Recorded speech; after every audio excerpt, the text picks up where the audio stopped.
Hey guys, it's Andrea with Andi Lynn, and today I am going to teach you how to make healthy elderberry gummies that you can give to your kids. Let's get started. So the first thing we're gonna do is we're gonna measure a 1/4 cup of Andi Lynn's pure elderberry syrup. The next thing that you're gonna add is 2 ice cubes. Just get your ice cubes from your filtered water out of your refrigerator, out of your refrigerator door. 1, 2, in they go. And we're gonna stir this around until it melts completely. So it's nice and cold.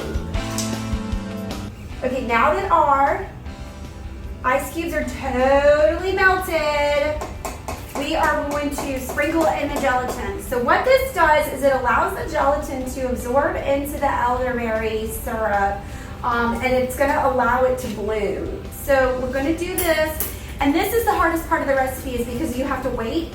And if you ask me, wait is a 4-letter word, so I don't like to wait, but I will because the results are worth it.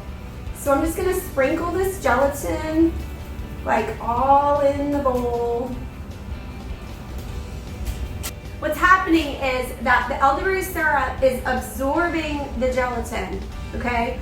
We want to let that happen until we don't see any more white powder on the top of the syrup. That's how we know that the beef gelatin is absorbed fully. So, I don't know, maybe 2 to 3 minutes, probably time enough to get a snack, kiss a bobo, maybe move laundry, like from the washer to the dryer or something, and then come back and check this out.